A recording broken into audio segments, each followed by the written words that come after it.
Hi, this is Chapter 11 review, so I'm going to go through a few things from Chapter 11 to help you get ready for your test. We're going to start out with the law of sines and the law of cosines. They are used to solve a triangle that's an oblique triangle. Now, in order to solve a triangle, you must have at least one side and then two other pieces. So let's say I know this side. Let's see what else we can come up with.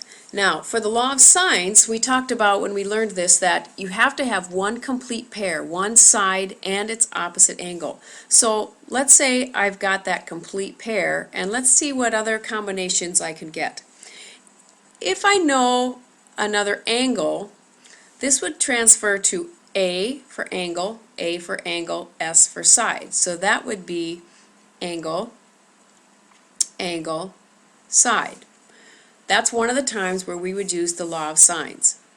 Now I'm going to take this off, and let's say that we know this angle. That would be considered angle, angle, side as well. Okay, so that one's covered. So now let's circle another one of the sides. This would be considered angle, side, side.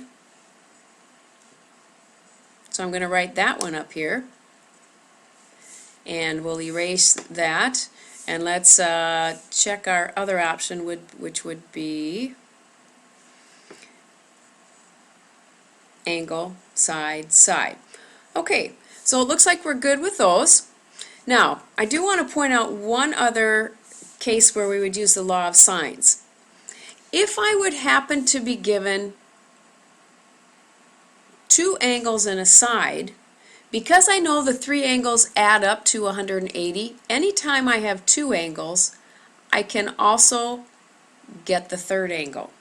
So in that case, if I had, let's say I didn't know this angle, but I knew this angle, this side, and this angle. That's A, S, A.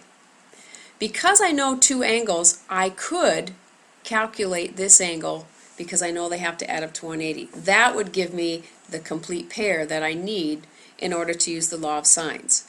So it looks like if I'm going to use the law of sines, I need to have either AAS, ASS, or ASA. This one, I'm going to put a little star by it because that's the troublemaker. That's the one that sometimes will give us no triangle, sometimes will give us one triangle, and sometimes will give us two triangles. Okay, now let's take a look at the law of cosines.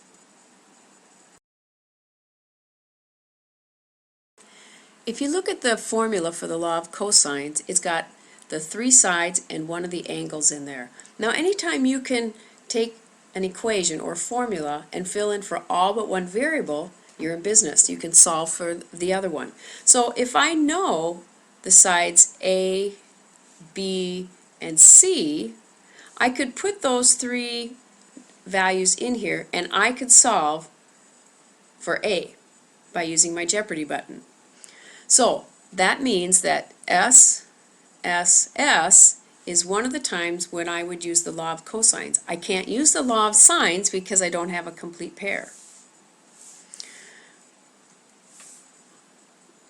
Alright, so now let's say, let's keep the side A, and let's say I know side A, and I know side B, and I know one of the angles. Now, if I knew angle A, or if I knew angle B, I would use the law of sines.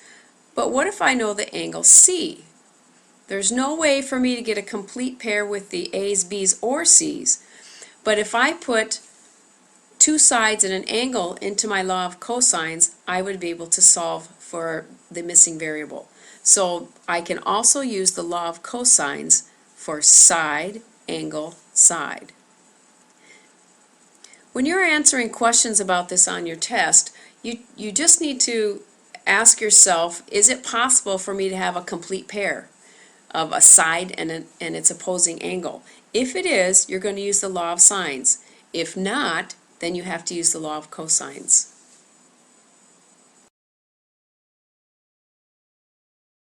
Let's take a minute here and talk about the ASS triangles. if you have an ASS triangle, which means you have an angle, the next side, and the next side, try and draw it this way so that your locked-in angle is in the lower left corner, your first known side is right next to it, and then you have the side that corresponds with your angle dangling across on the other side. That will give you an idea of how to find whether you have no triangles, one triangle, or two triangles. Because what happens here is if this side here is less than the height of the triangle, then I could swing this back and forth and it would actually never make a triangle. It would never touch this bottom line and I would get no triangle. So if this side here is less than the height, well, how do you know what the height is?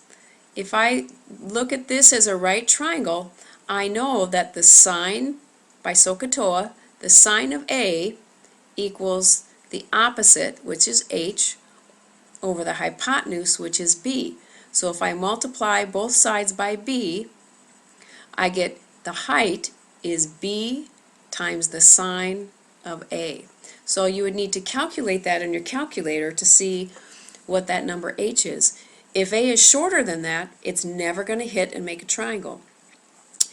If those two quantities are the same, which means the height is the same as that side A, you're going to get one triangle, and it's a right triangle. Then you could use SOHCAHTOA on it if you wanted to.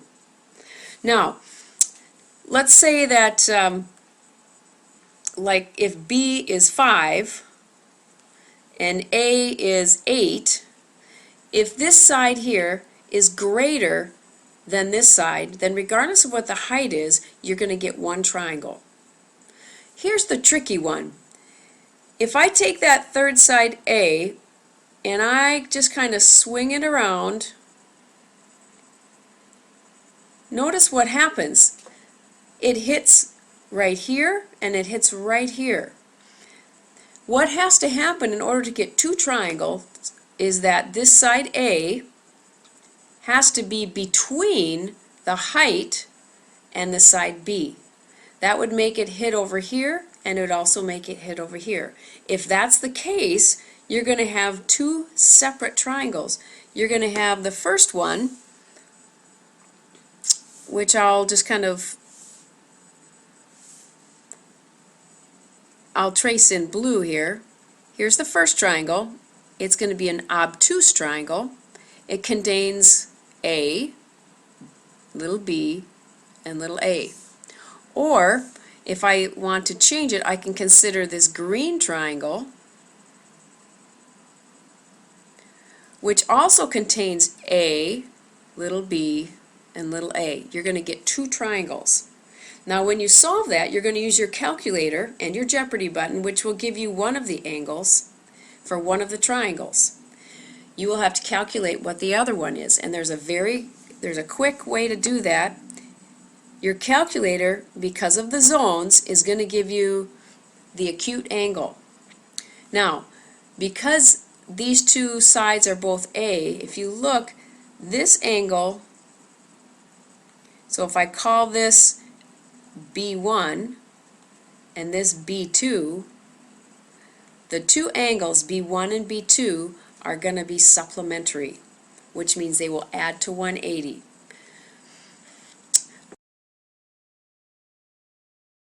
Okay, let's look at this example. I'm given angle A is 29, little b is 10, little a is 6. Now, if I calculate the height, I find out that the height of this triangle is 4.8.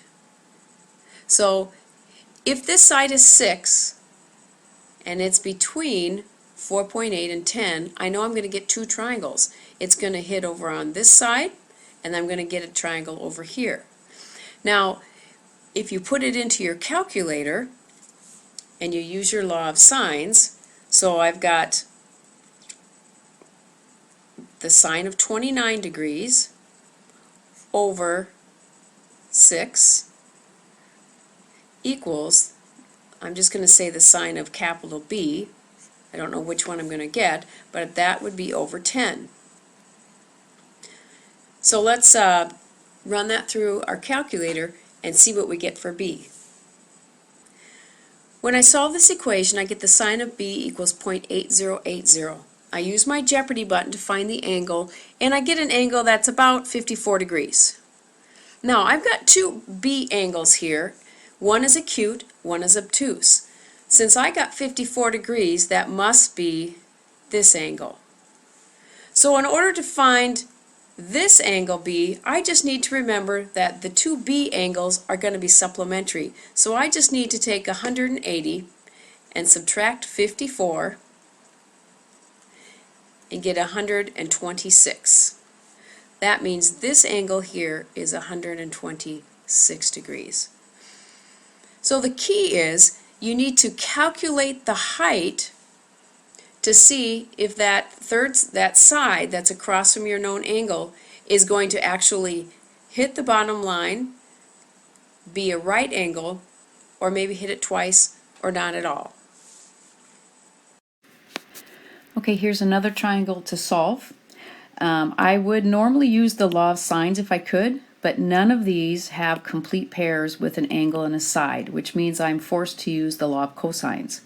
When you do the law of cosines, I suggest that you always start with the largest angle. You know the other two smaller angles will be acute, but if you start with the largest angle, you will know whether you are dealing with an acute triangle or an obtuse triangle, because B will be your largest angle. Okay, so let's set up our law of cosines. I have got the basic formula that we're going to use here. Since we're solving for B, we need the one that starts with B squared, and it contains the angle B. So down here, let's go ahead and write the numbers that go in there. So that means 5 squared equals 2 squared plus 4 squared minus 2 times 2 times 4 times the cosine of B. So that's 25 equals 4 plus 16 minus 16 cosine B.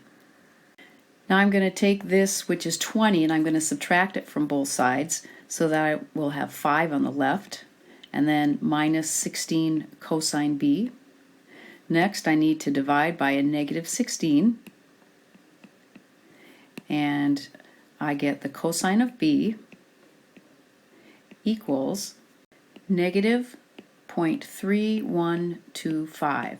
Now, because this is negative, I already know that this is a second quadrant angle because of als and tan cos, which means angle B is indeed an obtuse angle. So when I use my Jeopardy button, which is my cosine to the -1, my inverse cosine button, I'm going to find out that angle B equals 108 degrees. So then I can go up here and put 108 degrees here, and I know that because that's obtuse, I know these other two angles are going to be acute. So when I do the law of sines, I don't need to worry about whether I'm going to get an obtuse angle or not. So now I'm going to look at doing the law of sines on this pair and this pair. I'm going to use my complete pair, and I'm going to switch over to doing the law of sines instead.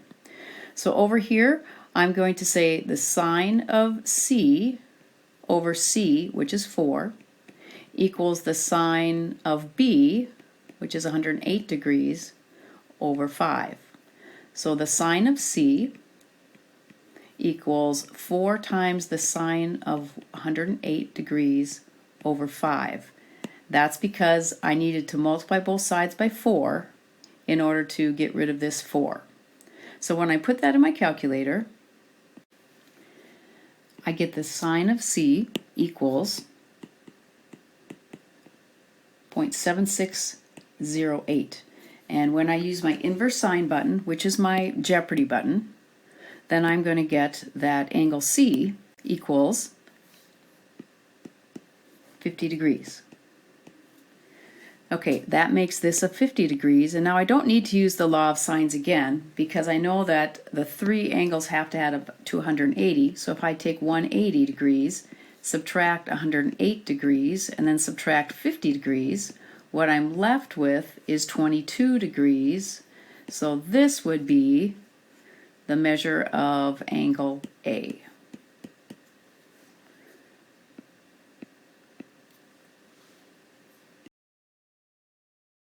Alright, now before we go on to solving trig equations and proving identities, let's just do a quick reminder of the basic trig identities. First of all, we have the reciprocal identities that talks about how the sine and the cosecant are reciprocals, cosine and secant are reciprocals, and tangent and cotangent are reciprocals.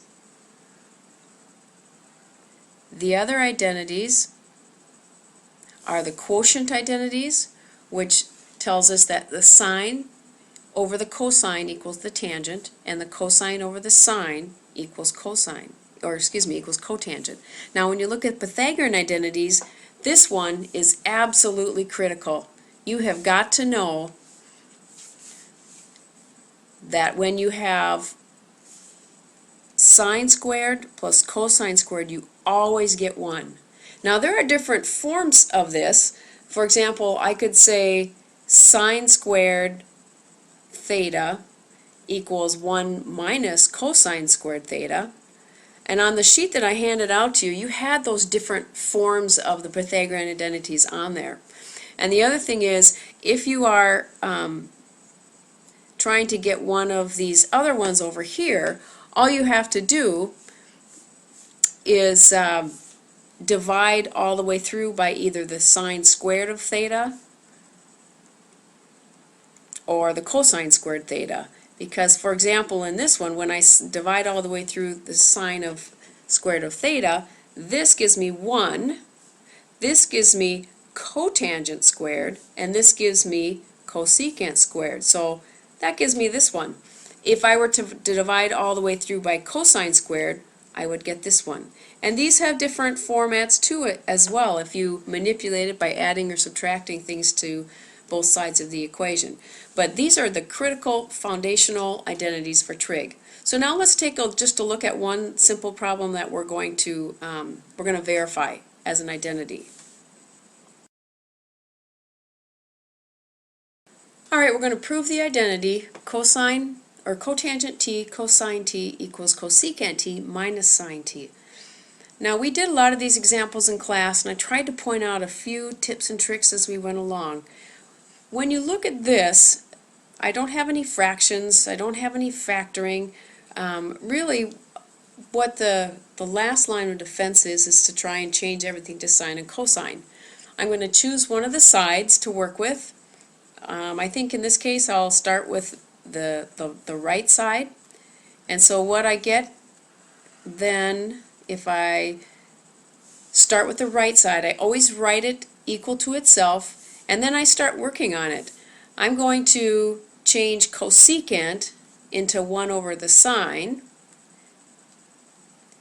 and I'm going to leave this as sine. So I wrote everything in terms of sine and cosine, and in this case it's just the sine. Now the next thing I'm going to do is, if you have the addition or subtraction of fractions, you're going to want to get a common denominator and see if that helps. So I'm going to multiply this fraction by 1 in the form of sine t over sine t so that my denominators will match. So the next line is going to read 1 over the sine of t minus sine squared t over the sine of t. Now, since I have a common denominator, I can combine the numerators and put them both over my common denominator, which is the sine of t. And when you look at your sheet, you should notice, I'm going to slide this down just a bit, you should notice that 1 minus sine squared is the same as cosine squared. So now I've got the cosine squared of t over the sine of t. Now it's important to keep in mind what it is we're trying to get to. I want to get the cotangent of t times the cosine of t. So going back to this, I've got a cosine, and if I can split that apart, which is what I'm going to do, I'm going to write this as the cosine of t times the cosine of t, that's where my cosine squared comes from, over the sine of t. And if you would like to, you could put this over 1. But what that means then is my final answer then, if I can slide that right down there, my final answer then is, here's my cosine, so that equals cosine of t, and then cosine over sine is cotangent t, and I'm done. So it's important that you not only get there, but you show me how you got there. So we did a couple things here. We got everything in terms of sine and cosine, and then if you have subtraction and you have fractions involved, go ahead and get a common denominator, and then continue and see if something shows up. It really can be a trial and error kind of thing. If you try something and it doesn't work, go back and try something else. Okay, let's look at another problem. Okay, before we continue, let's take a look at another group of formulas that you had. They were the sum and difference formulas. So if you need to find the exact value of an angle that is not on your unit circle, but that you can use values on your unit circle to come up with that, you can use these formulas. So let me go through an example. If I ask you to find the exact value of the sine of 15 degrees, 15 degrees is not on the unit circle. But there are some different combinations of numbers on our unit circle that we can use to get 15. The one that comes to mind for me first would be just to take 45 minus 30. I could also take 60 minus 45, but I think for this example, why don't we use the simplest one of just 45 minus 30.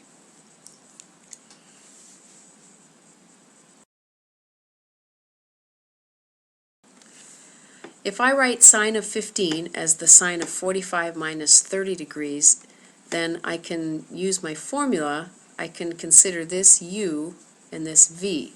So the formula for the sine of u minus v is the sine of u times the cosine of v minus the cosine of u times the sine of v. Now, please be careful. The very last thing I want you to do, and you know I've talked about this in class, don't you dare think you can write that as the sine of 45 minus the sine of 30. This is a function, it's not multiplication. You cannot use distributive. Instead, any place I see a u, I'm going to put a 45. So there and there. And any place I see a v, I'm going to put a 30. Which means there and there. So let me show you what that looks like. So you can see when I put in the 45 and the 30, I get things that I know from my unit circle. I know the sine of 45, it's radical 2 over 2. I know the cosine of 30, I know the cosine of 45, and I know the sine of 30. Now be careful because these two quantities are being multiplied. So this quantity needs to be calculated separately from this one. So you might want to put parentheses around there. When I multiply these, I get radical 6 over 4 minus radical 2 over 4. And since I have a common denominator, I can write it as radical 6 minus radical 2 all over 4. Okay, let's look at another application of those formulas. Here's an identity that you are supposed to prove. So when you prove an identity, you start by writing it twice, and then you take this right side here and you see if you can work it down to cosine x. Now, this is definitely the more complicated side. Let's look at our formula that we're going to use. Okay, I've written in blue the general formula for the sine of something minus something. So in our case, we just need to turn every u into a 90 and every v into an x. And we get sine of 90 degrees, cosine of x, minus cosine of 90 degrees sine of x. So let's put what we can into that formula for values that we know. Since I know that the sine of 90 degrees is 1 and the cosine of 90 degrees is 0, I can put those numbers in. 1 times cosine then is cosine x, and this is 0, so it drops out, and I get my conclusion of cosine x. Alright, I want to look at another problem because this involves the sine of 2a, which is another one of our formulas.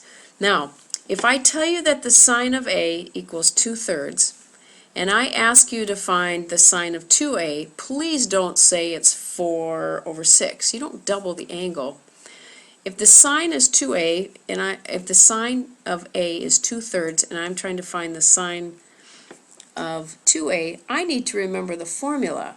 The formula for the sine of 2a is the sine of 2a equals 2 sine a times cosine of a.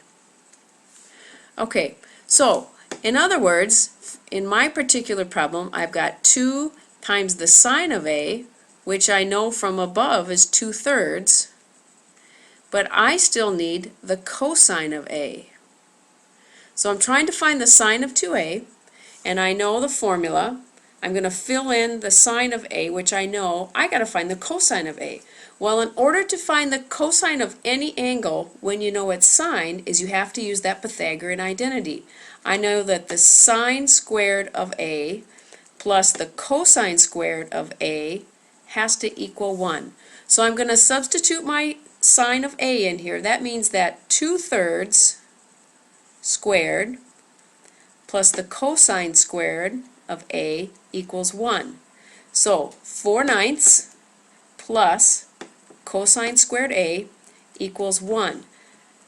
So the cosine of squared a equals 1 minus 4/9. Well, I'm going to write the 1 as 9/9, so I can subtract the 4/9 from both sides, and I get cosine squared a equals 5/9.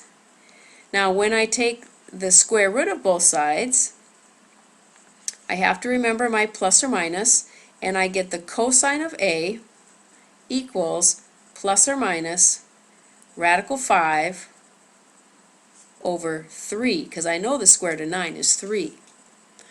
So if you're not given the angle, the quadrant the angle is in, then you're going to have to use a plus or minus.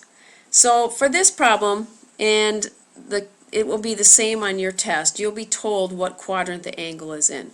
So we're going to say that A is in quadrant 1.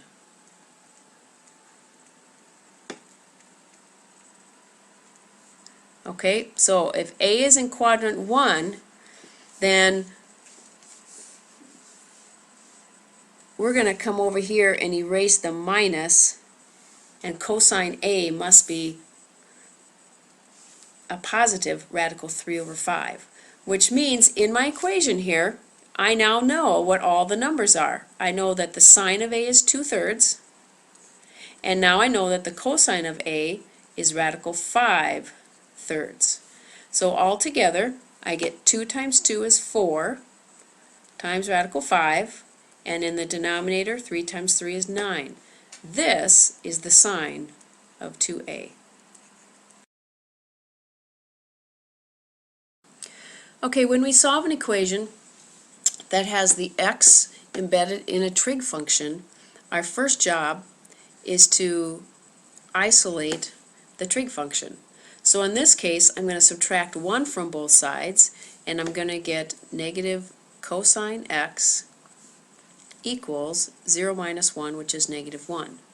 I'm going to divide by negative 1 on both sides, and I end up with cosine x equals a positive 1. So on your unit circle, when you think about where the cosine equals 1, remember the cosine is the x-coordinate, and that's going to equal 1. This is the point 1 comma 0. So Here's my cosine. So the cosine is 1 when x equals 0,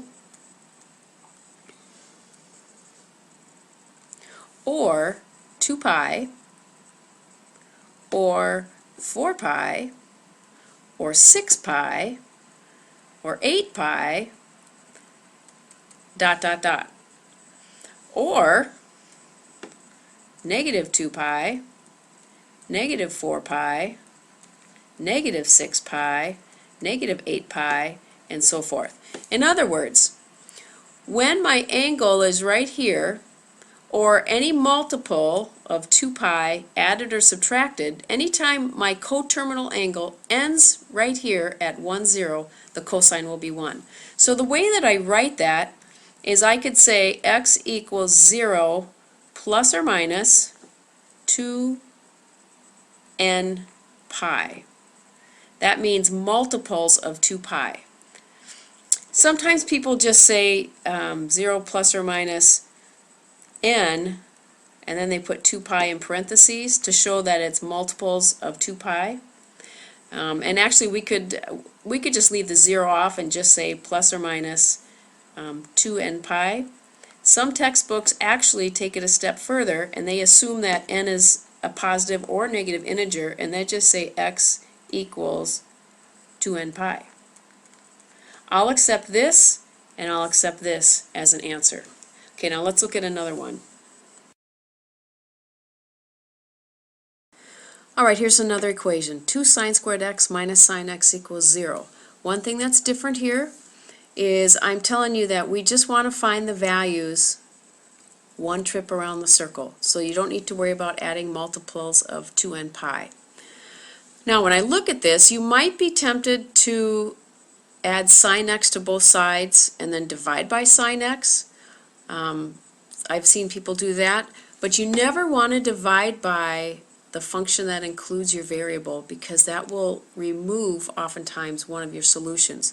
So when you see something like this, you should think factor, because there's a common factor in both of those. So I'm going to factor out the sine of x.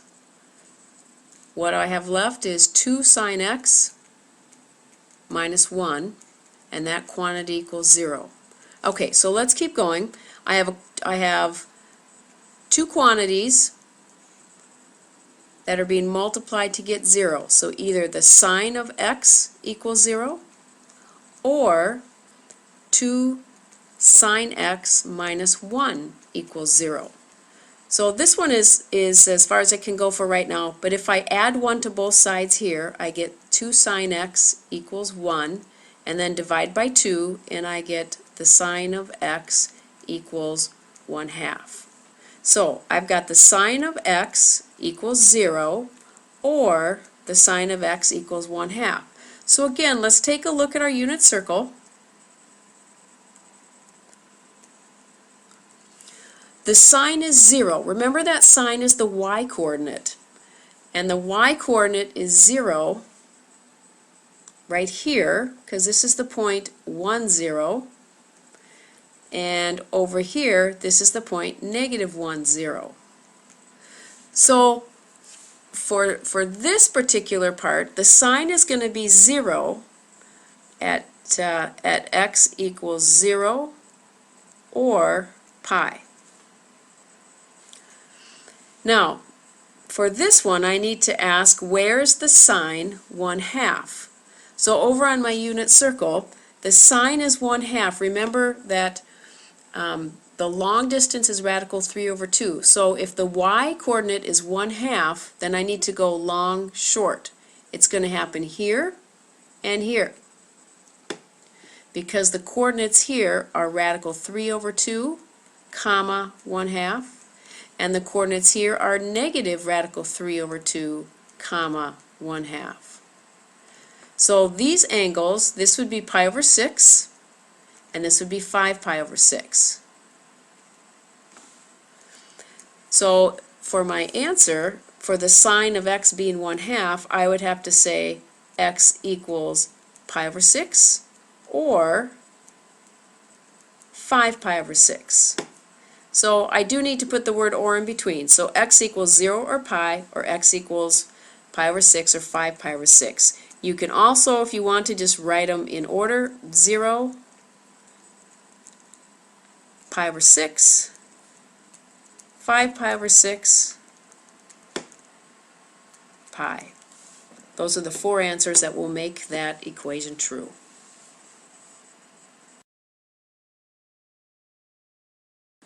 Okay, so as you finish studying for the test, make sure you take your note card and you write on your note card all of the formulas that we've had, maybe some simple examples that resemble what I did on this video, and then make sure you review when you use the law of cosines, when you use the law of sines.